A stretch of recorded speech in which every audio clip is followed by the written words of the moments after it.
এই এলাকাতে যে সমস্ত যুবকরা আছেন, আমি তাদেরকে বিনীতভাবে অনুরোধ করব, আল্লাহর রশিকে মজবুত করে আঁকড়ে ধরেন, একে অন্যে মিলেমিশে চলেন, যথাসম্ভব কোরআন এবং হাদিসের পথে কাঁধে কাঁধ মিলিয়ে চলেন। ইসলামের উপরে প্রতিষ্ঠিত থাকতে হলে দ্বীনি সার্কেলের কোনো বিকল্প নাই। সার্কেল, সোহবত, এর কোনো বিকল্প নেই। আপনি একজন একা ভালো মানুষ সমাজে ভালো থাকতে পারবেন না।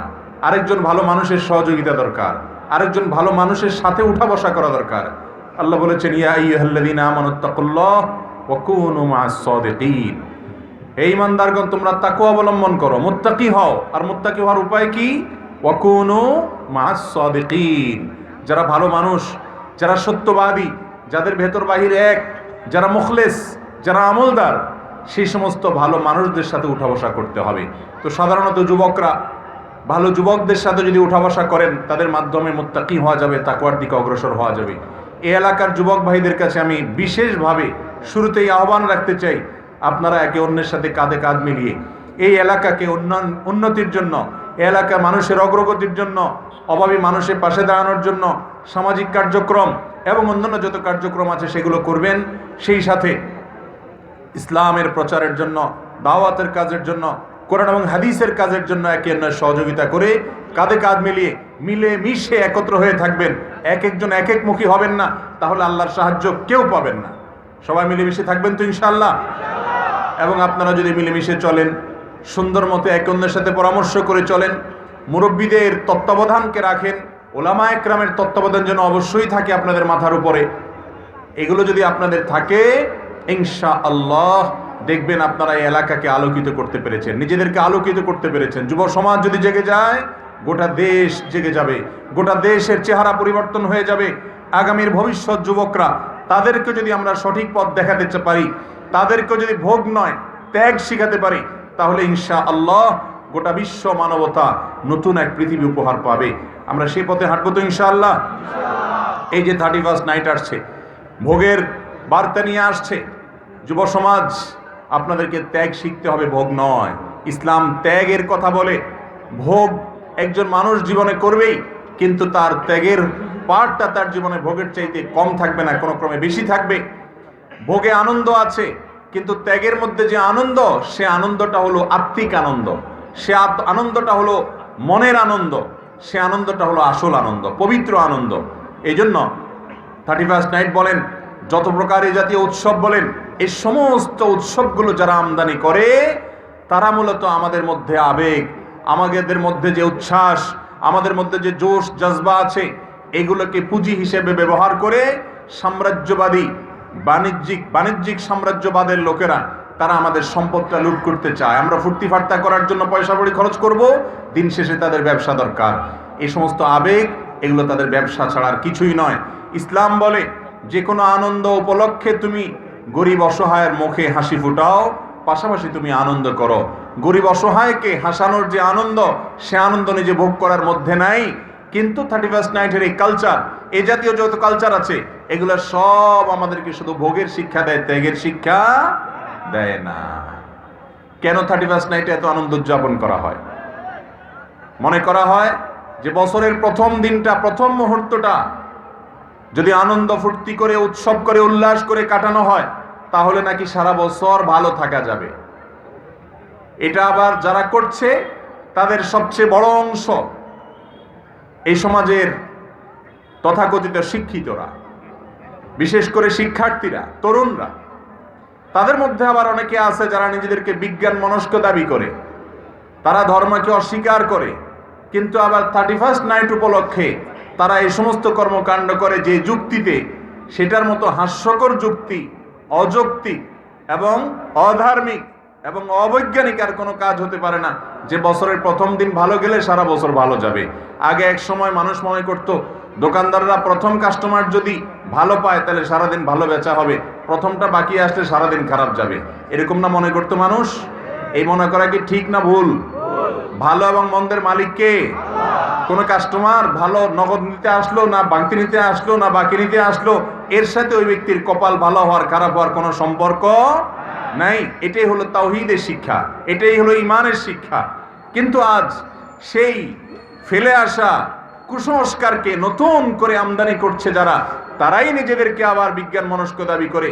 আমাদের সে সকল বন্ধুদের কাছে আমাদের আর্জি, আসুন সুন্দরের পথে, যুক্তির পথে।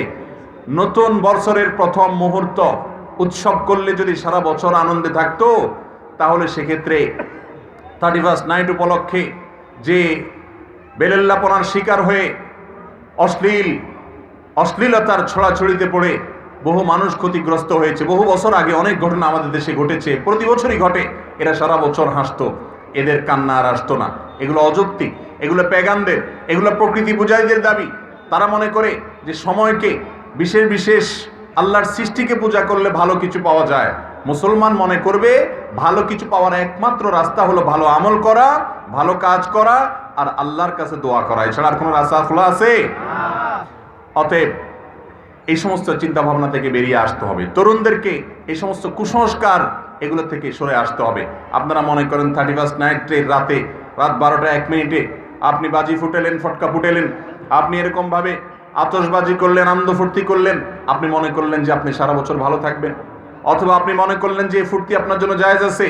এটা অগ্নি পূজকরা শুরু করেছে, নাই রোজ দিয়ে তারা শুরু করেছে, এরপর এটা খ্রিস্টানরা ধারণ করেছে, এবং এটা পেগান প্রকৃতি পূজারীদের কাজ। বৃষ্টি না হলে তারা কাদা মাখতো, মনে করে এর মাধ্যমে বৃষ্টি আসে। সময়ের পূজা করে, সূর্যের পূজা করে, বিভিন্ন জিনিসের পূজা করে, এবং এই সমস্ত সময়গুলোতে তারা ফুর্তি করে, মনে করে এই ফুর্তির মাধ্যমে ভালো কিছু আসবে। এটা মুসলমানের আদর্শ হতে। আমরা যুবক, আমরা যে বয়সেরই হই না কেন, আল্লাহ রাব্বুল আলামিন আমাদের জন্য সুমহান আদর্শ দিয়েছেন ইসলাম। ইসলামের 2টা ঈদ আছে, এই উৎসবের পর আর কোনো উৎসবের আমাদের প্রয়োজন নাই। কোনো বিধর্মীদের উৎসবে যদি আমরা যাই, তাহলে তাদের দলভুক্ত হতে হবে। আল্লাহ তাআলা আমাদের সবাইকে এই অপর সংস্কৃতির জাতাকল থেকে নিজেদেরকে এবং দেশের মানুষকে মুক্ত করার তৌফিক দান করুন। লক্ষ লক্ষ কোটি কোটি টাকা অপচয় হয়ে থাকে এই রাতে। এমন কোনো অনাচার না যা হয় না। আমরা মাদকের বিরুদ্ধে কথা বলি, অথচ এই রাতে মাদকের সবচেয়ে বেশি ছড়াছড়ি হয়ে থাকে। আমরা অশ্লীলতার বিরুদ্ধে কথা বলি, কোরআন অশ্লীলতার বিরুদ্ধে কথা বলে। কেন? কারণ অশ্লীলতা যদি ছড়িয়ে পড়ে, পরিবার ব্যবস্থা ভেঙে যাবে, মানবতা হুমকির মধ্যে পড়বে। মানুষের কল্যাণেই আল্লাহ তাআলা আমাদেরকে শ্লীল থাকতে বলেন, অশ্লীলতাকে আল্লাহ তাআলা নিষেধ করেন। সে অশ্লীলতার প্রমোশন করে এরপরে যদি যুবকদেরকে বলা হয় তোমরা সঠিক পথে থাকো, নিজেদেরকে নিয়ন্ত্রণ করো, সেটা কোনোদিনই সম্ভব হবে না। একটা সুস্থ স্বাভাবিক সমাজের জন্য বাহির থেকে ধার করে আনা আমদানির কোনো প্রয়োজন নাই। একজন মুসলিম হিসাবে, একজন বাঙালি হিসাবে আমাদের সংস্কৃতি আছে না নাই? একজন বাঙালি হিসাবে আমাদের যে সংস্কৃতি আছে, কোরআন হাদিসের সাথে সংঘর্ষ না থাকলে সেটা আমরা করতে পারি। আর একজন মুসলিম হিসাবে কোরআন হাদিসের সংস্কৃতি আমাদের জন্য সবচেয়ে শ্রেষ্ঠ সংস্কৃতি। মুসলমান কখনো অমুসলিমদের এই সমস্ত বস্তা পচা সস্তা সংস্কৃতি ধার করে আনতে পারে না। এক শ্রেণী মিডিয়া, এক শ্রেণী ব্যবসায়ীরা, কর্পোরেট ব্যবসায়ীরা, তারা তাদের ব্যবসার সুবিধার্থে এই সমস্ত দিবস আমদানি করে আমাদের পকেট খালি করে, আর আমাদের ইমানকে ধোঁতা করে, চেতনাকে নষ্ট করে, ধোঁয়ার সাপ বানিয়ে ফেলে। ইমানদার যুবক কখনো এগুলোতে গা মেশাতে পারে না। আমরা তওবা করবো তো ইনশাআল্লাহ। আসন্ন 31st নাইট উপলক্ষে আমাদের কোনো অনাচার হবে না, কোনো আতশবাজি হবে না, কোনো উৎসব হবে না, কোনো খারাপ কাজে আমরা সম্পৃক্ত হব না, কোনো হারাম কাজে আমরা জড়াবো না। আমরা আল্লাহর জিকির এবং ইবাদতের মধ্যে কাটাবো। নতুন বছর আসছে মানে হলো আল্লাহর কাছে পুরান বছরের তওবা ইস্তিগফার করব ভুল ত্রুটির জন্য, এবং নতুন বছর ভালো কাজ করার জন্য প্রতিজ্ঞা করব। নতুন বছর যেন আল্লাহর ইবাদত বন্দেগীতে আমলে কাটতে পারি, ভালো কাজ করতে পারি, সেই জন্য আল্লাহর কাছে দোয়া করব। সেই দোয়াটাও যে এই সময় করবে এমন কোনো কথা নেই। এই হলো ইসলামের শিক্ষা। আল্লাহ তাআলা আমাদের সবাইকে আমলের তৌফিক দান করুন। মোহতারাম হাজরিন, অনেকগুলো প্রশ্ন আপনাদের আছে, আমার সময় একেবারেই কম। তার মধ্যেও একটা বিষয় আমি খুব সংক্ষেপে আলোচনা করতে চাই, সেটা হলো যুব সমাজদের জন্য যে নসিহত থাকলো এলাকাবাসীর, তারা বিশেষ করে খেয়াল রাখবেন। আর সবার জন্য কমনভাবে কিছু কথা আমার আছে, সেটা হলো আমরা যত ইবাদত বন্দেগী করি, যত নেকামল করি, এই সমস্ত ইবাদত বন্দেগী এবং নেকামল এগুলো আমাদের আল্লাহর কাছে আমরা করলে সাথে সাথে অটোমেটিক কবুল হবে, নাকি কিছু শর্ত টর্ত আছে? শর্ত আছে না নেই? আমরা যা কিছু আল্লাহর কাছে ইবাদত করব, ইবাদত নিবেদন করব, সাথে সাথে আল্লাহ অটোমেটিক কবুল করে নেবেন? সেগুলো আল্লাহ তাআলা কবুল করার, গ্রহণ করার জন্য কিছু কন্ডিশন, কিছু শর্ত আল্লাহ তাআলার আছে না নাই? সেই শর্তগুলো আমরা আজকে জানবো খুব সংক্ষেপে কয়েক মিনিটে। 1 নম্বরের শর্ত হলো শিরিক মুক্ত ঈমান থাকতে হবে। আল্লাহর কাছে কোনো আমল করলেন, দোয়া করলেন, 2 রাকাত সালাত আদায় করলেন, একটা সিয়াম রাখলেন, তেলাওয়াত করলেন, হজ করলেন, উমরা করলেন, দায় রাখলেন, ওয়াজ শুনলেন, ওয়াজ করলেন, যত ভালো কাজ করেন, এই সমস্ত ভালো কাজ আল্লাহ রাব্বুল আলামিনের কাছে কাউন্টেবল হতে হলে এক নম্বরের শর্ত হলো আপনার মধ্যে ঈমান থাকতে হবে, এমন ঈমান যে ঈমানের ভিতরে নেফাকে আকবর, শিরকে আকবর, কুফরে আকবর নাই, শিরিক নেই, শিরিক মুক্ত ঈমান আছে। এরকম ঈমান থাকলে তখন আল্লাহ তাআলা আপনার আমার আমল কি করবেন? কবুল করবেন। শিরিক মুক্ত ঈমানটা কি বিস্তারিত ব্যাখ্যা যাওয়ার সুযোগ নেই, শুধু সংক্ষেপে এইটুকু বলি, আমরা ঈমানদার এবং তাওহীদবাদী, আল্লাহ তাআলার প্রতি আমরা আমাদের তাওহীদের স্বীকারোক্তি দিয়েই ঈমানদার হয়েছি। আশহাদু আল্লা ইলাহা, আল্লাহ ছাড়া সত্যিকারের ইবাদতের উপযুক্ত আর কেউ, কোন পীর সাহেব, জীবিত মৃত, কোন মাজার, কোন কবর, কোন ব্যক্তি, কেউ কি আমাদের উপাসনা, আমাদের পূজা, আমাদের ইবাদত, আমাদের বন্দিগি, আমাদের কপাল, আমাদের সেজদা, আমাদের প্রার্থনা এগুলো পাওয়ার হকদার আছে? নবী করিম সাল্লাল্লাহু আলাইহি ওয়াসাল্লাম তার এক সাহাবীকে বলেছেন, ইদা সাআলতা ফাসআলিল্লাহ। লৌকিকভাবে কারোর কাছে কিছু চাইলেন, ভাই একটা কলম দেন, কাগজের, এটা ভিন্ন কথা। অলৌকিকভাবে কিছু যদি চান, অদৃশ্য কারোর কাছে যদি কিছু চান, কারোর হাতে পাওয়ার আছে, স্পিরিচুয়াল বা অদৃশ্য পাওয়ার আছে, এরকম যদি মনে করেন, তাহলে সেটা একমাত্র এক সত্তার কাছে আছে, তিনি হলেন আল্লাহ রাব্বুল আলামিন। অতএব তুমি যখন কিছু চাইবা শুধু তার কাছে চাইবা। ওয়াইদাস্তাআনতা ফাস্তাইন বিল্লাহ, যখন কিছু সাহায্য চাইবা, বিপদে পড়বে, তখন সে প্রার্থনাও কার কাছে করবা? আল্লাহর কাছে। পাঁচ ওয়াক্ত নামাজে প্রতি রাকাতে সূরা ফাতিহা আমরা বলি ইয়্যাকা না'বুদু, আল্লাহ শুধু তোমারই ইবাদত করি, শুধু তোমারই ইবাদত করি, এটা আমরা মুখে বলতেছি। আমরা যদি কোনো কবরে সিজদা করি, আমরা যদি কোনো কবরে পূজা করি, আমরা যদি কোনো কবরে গিয়ে দোয়া করি, কবরওয়ালার কাছে সন্তান চাই, ব্যবসার উন্নতি চাই, নির্বাচনে জয়লাভ করা চাই, এই কাজগুলো যদি আমরা কোনো মাজারওয়ালার কাছে, যিনি শায়িত আছেন অথবা জীবিত আছেন, মনে করি তার হাতে পাওয়ার আছে, তিনি বাবা পার করে দিবেন, এরকম যদি কোনো বিশ্বাস আমরা রাখি, এর নাম শিরিক। এর নাম কি ভাই? আর এই শিরিক সম্পর্কে আল্লাহ তাআলা বলেছেন, হে রাসূল, আপনাকে ওহী প্রেরণ করা হয়েছে, আপনার আগে সমস্ত নবী রাসূলদের জন্য কমন অর্ডার ছিল, সমস্ত নবী রাসূলদের জন্য একটা কমন নির্দেশনা ছিল, ওহী ছিল, যদি শিরকে লিপ্ত হন, আগে যত আমল করেছেন সবগুলো ক্যান্সেল হয়ে যাবে, সবগুলো বরবাদ হয়ে যাবে, ওয়ালা তাকুনান্না মিনাল খাসিরিন, আর আপনি ক্ষতিগ্রস্ত হয়ে যাবেন। এই জন্য ঈমানদার তার ঈমানকে বাঁচাবে শিরিক থেকে। চেষ্টা করবো তো ইনশাআল্লাহ। কোন মাজারে, কোন কবরে, কোন পীর, জীবিত মৃত আমাদেরকে সন্তান দিতে পারে, ব্যবসার উন্নতি দিতে পারে, আমাদের নির্বাচনে জয়লাভ করাতে পারে, কোন কল্যাণ এনে দিতে পারে, কোন ক্ষতির হাত থেকে বাঁচাতে পারে? বাঁচানোর একমাত্র মালিককে, আল্লাহ রাব্বুল আলামিন। আর সেজন্য আমরা নামাজে বলি ইয়্যাকা না'বুদ। বাংলা কোরআন খুলে দেখেন অর্থ কি লেখা আছে, আল্লাহ শুধু তোমারই ইবাদত করি, তোমারই শুধু করি, তোমার সাথে আর কাউকে করি না, শুধু তোমার করি। আল্লাহরেও করলেন, মসজিদে গিয়ে আবার মাজারে গিয়ে সেজদা দিলেন, ঈমান থাকবে? মাজারে গিয়ে চাইলেন, ঈমান থাকবে? বাবার কাছে পাওয়ার আছে, বাবা কিছু করে দিতে পারে, এটা মনে রাখলেন, ঈমান থাকবে? স্বয়ং রাসূল করিম সাল্লাল্লাহু আলাইহি সাল্লামকে আল্লাহ বলছেন, হে রাসূল, কুল, আপনি বলে দিন মানুষদেরকে, লা আমলিকু লিনাফসি, আমি নিজের কোনো লাভ বা ক্ষতি করার ক্ষমতা রাখি না। রাসূল সাল্লাল্লাহু আলাইহি সাল্লাম বলতেছেন, তারও লাভ ক্ষতির জন্য তিনি কার কাছে চাইতেন? আল্লাহর কাছে চাইতেন। আল্লাহর কাছে চাইতে আবার ভায়া লাগেনি, কোনো মিডিয়া লাগেনি কোনো, না। আল্লাহ বলেছেন আল্লাহ বলেছেন কোরআনে কারীমে সূরা ফাতিহাতে আমরা যেন দোয়া করি, আল্লাহ শিখিয়ে দিয়েছেন ইয়্যাকা না'বুদু, আল্লাহ শুধু তোমার ইবাদত করি। এটা কি ডাইরেক্ট বলেন নাকি ইনডাইরেক্ট বলেন? ডাইরেক্ট ইয়্যাকা না'বুদু পড়েন না মুখ দিয়া? তো আল্লাহ তাআলা বলেছেন যে উদউনি, ও আমার বান্দারা, তোমরা আমার কাছে দোয়া করো, আমার কাছে তোমরা চাও, আস্তাজিব লাকুম, আমি দোয়া কবুল করব। আল্লাহ বলেন নাই আমার কাছে দোয়া করতে হলে দালাল ধরো। আল্লাহ বলছেন দুনিয়ার রাজনৈতিক নেতাদের কাছে যাইতে দালাল ধরা লাগে, কারণ তারা সব মেনটেন করতে পারে না, একসাথে এত মানুষ সামলাইতে পারে না, ভায়া লাগে, সিস্টেম আছে। কিন্তু আহকামুল হাকিমিন রব্বুল আলামিন মানুষের মতো না, তিনি মহান স্রষ্টা। একসাথে হাজার হাজার, lakh lakh, crore crore, million million, billion billion মানুষ কি বলছে সব কিছু একসাথে তিনি অ্যাকসেপ্ট করতে পারেন, তার সাথে মানুষের কোনো তুলনা নেই। এই জন্য আল্লাহর কাছে কিছু চাইতে হলে কোনো দালাল, মিডিয়া, ভায়া ধরা লাগে না। আমাদের হিন্দু ভাইদের বিশ্বাস বা অন্যান্য ধর্মের ভাইদের অনেকের বিশ্বাস আছে যে মিডিয়া লাগে, ভায়া লাগে, ভায়া লাগে, এই জন্য তারা অনেক ভায়া ধরে। তাদের অনেক দেবতা, অনেক পূজনীয় সত্তা। মুসলমানের সন্তান তাওহীদবাদী, তাদের কোনো দেবতা নাই, তারা এক আল্লাহর ইবাদতে বিশ্বাসী। এই ঈমানকে যদি খাঁটি করা যায় তাহলে ইনশাআল্লাহ ইবাদত যাই করবেন জমা হবে, আর না হলে শিরিক করলে ইবাদত করতে থাকবেন আর সব বরবাদ হতে থাকবে। কিয়ামতে যায় দেখবেন হাতের কোনো আমলই আল্লাহর কাছে জমা হয় নাই। কথা কি বুঝাতে পারছি?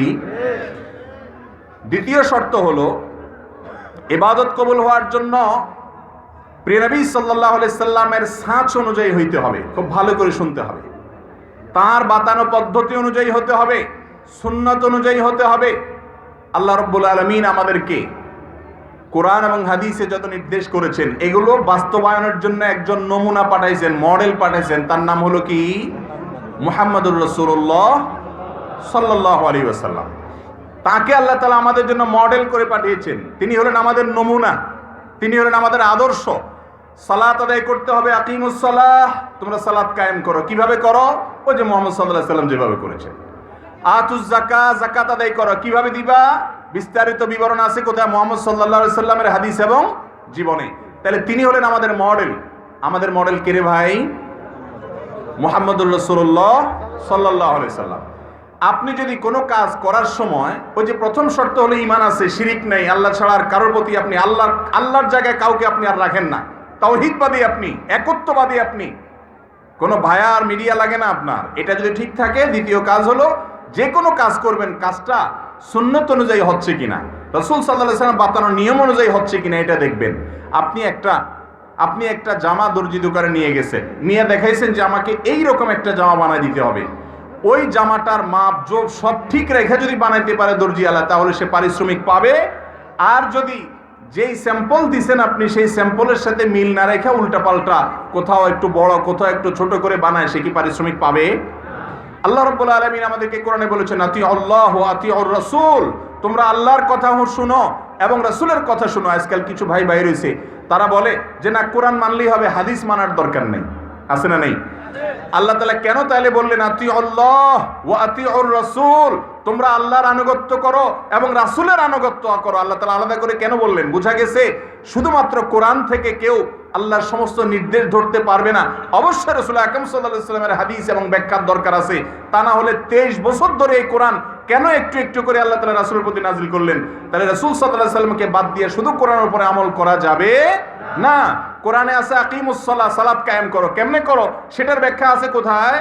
রাসূলের হাদিসে। এই জন্য হাদিস বাদ দিলে তো ইসলামই বাদ হয়ে যায়। এই সমস্ত বিভ্রান্তির ব্যাপারে সাবধান থাকবেন আপনারা। তাহলে দ্বিতীয় শর্ত হলো রাসূল সাল্লাল্লাহু আলাইহি ওয়াসাল্লামের সুন্নাত অনুযায়ী আমলটা হইতে হবে। ওই যে দর্জিওয়ালার মিসাল দিছিলাম, দর্জিওয়ালাকে যদি আপনি যেই জামা দিয়েছেন সেই স্যাম্পল অনুযায়ী সে বানাতে পারে, তার পারিশ্রমিক সে পাবে। আর যদি তার মন মতো বানায়, হেরফের করে বানায়, তাহলে পারিশ্রমিক সে পাবে না। ঠিক একইভাবে আল্লাহ রাব্বুল আলামিন আমাদেরকে রাসূল দিয়ে বলেছেন যে লাকাদ কানা লাকুম ফি রাসূলিল্লাহি উসওয়াতুন হাসানাহ, ও দুনিয়ার মানুষ তোমাদের জন্য আল্লাহর রাসূলের মধ্যে রয়েছে উত্তম আদর্শ, তাকে দেখে ফলো করে চলো। আবার আমাদের কিছু ভাইরা বলে রাসূলের হাদিস নাকি মানা যাবে না। আল্লাহ নিজে বলতেছেন তোমাদের জন্য রাসূলের জীবন আদর্শের মধ্যে রয়েছে উত্তম আদর্শ, তাকে দেখে দেখে চলো। আল্লাহ আরো বলেছেন মা আতাকুমুর রাসূল ফাখুযু, রাসূল যা করতে বলেছেন সেগুলা করো। ওমা নাহাকুম আনহু ফান্তাহু, যা নিষেধ করেছেন সেগুলা করবা না। এজন্য সুন্নাত অনুযায়ী হতে হবে। নবী সাল্লাল্লাহু আলাইহি সাল্লাম যাওয়ার সময় বলেছেন বিদায় হজের ভাষণে, তারাকতু ফীকুম, বিদায় হজের আগে তার জীবনের শেষের দিকের বক্তব্যে তিনি বলেছেন তারাকতু ফীকুম আমরাইন, তোমাদের মাঝে দুটি জিনিস আমি রেখে গেলাম, দুটি জিনিস আমি রেখে গেলাম, কিতাবাল্লাহ ওয়া সুন্নাত রাসূলি। একটা হলো আল্লাহর কিতাবে কোরআন রেখে গেলাম, আরেকটা হলো এই কোরআনের ব্যাখ্যা আল্লাহর রাসূলের সুন্নত রেখে গেলাম। আপনি যদি কোনো আমল করার সময় একটু জানতে পারেন যে আমার রাসূল এটা বলছেন বা করছেন, বাস এটা নিশ্চিত আপনি আমল করছেন, ইনশাআল্লাহ আপনার আমল আল্লাহর কাছে দরবারে কবুল হয়ে যাবে। আর বাপ দাদা করছে, 14 গোষ্ঠী করছে, সারা দেশে মানুষ করে, সারা জীবন করে আসছেন, কিন্তু রাসূল সাল্লাল্লাহু আলাইহি ওয়াসাল্লামের হাদিসে নাই, তাহলে সেটা কখনো কবুল হবে। আপনি যদি যায় বলেন আল্লাহর কাছে আল্লাহ 14 গোষ্ঠীরে দেখছি করতে, বাপ দাদা সবাই করছে, সারা দেশে মানুষ করছে, তাই আমি করছি, আল্লাহর কাছে মুক্তি পাওয়া যাবে? আল্লাহর কাছে মুক্তি পাওয়া যাবে যদি বলতে পারেন আল্লাহ আমি জানছি আমলটা আমার রাসূল করতে বলছেন, আমার রাসূল, আপনার রাসূল নির্দেশ করেছেন, তার হাদিসে আছে, আমি সাধারণ মানুষ হাদিস পড়তে পারি নাই, কিন্তু নির্ভরযোগ্য আলেম বলেছেন হ্যাঁ আছে, আমি তার প্রতি বিশ্বাস রেখে করেছি, তারপরেও মুক্তি পেয়ে যাবেন ইনশাআল্লাহ। কথা কি বুঝাতে পারছি? আমরা কি মুক্তি চাই না ভাই? আখেরাতে আল্লাহর কাছে মুক্তি না চাইলে, মুক্তি না পাইলে একমাত্র গন্তব্য হবে জাহান্নাম, আর কোনো গন্তব্য সেখানে থাকবে। এই জন্য আল্লাহর কাছে যে কোনো আমল কবুল হোক, এটা যদি আমরা চাই তাহলে দ্বিতীয় শর্ত পূরণ করতে হবে, সুন্নত অনুযায়ী হতে হবে, হাদিস অনুযায়ী হতে হবে। মন গড়া হলে হবে না। ইসলাম আবেগের নাম না, ইসলাম জোশের নাম না, ইসলাম লাফানোর নাম না, ইসলাম অনেক ভালো বক্তৃতার নাম না, ইসলাম অনেক লেকচারের নাম না। ইসলাম হলো শুধুমাত্র মুহাম্মদুর রাসূলুল্লাহ সাল্লাল্লাহু আলাইহি সাল্লামকে আপাদমস্তক দেখে দেখে, তার সুন্নাতকে, তার পদাঙ্ককে দেখে দেখে অনুসরণ করে করে জান্নাতে যাওয়ার নাম। বুঝতে পেরেছেন? রাসূল সাল্লাল্লাহু আলাইহি সাল্লামকে আল্লাহ তাআলা গাইড করে পেটেছেন, গাইড। তিনি আমাদের জন্য গাইড, পথ প্রদর্শক। তিনি আগে চলে গেছেন জান্নাতের দিকে। আমরা তাকে দেখে দেখে যদি চলি, আমরাও জান্নাতে যাব। আল্লাহ আমাদেরকে তৌফিক দান করুন। তাহলে আমাদের সমস্ত আমল, ইবাদত, ভালো কাজ এটা কবুল হওয়ার জন্য দ্বিতীয় শর্ত হলো মুহাম্মদ সাল্লাল্লাহু আলাইহি সাল্লামের সুন্নাত অনুযায়ী হইতে হবে।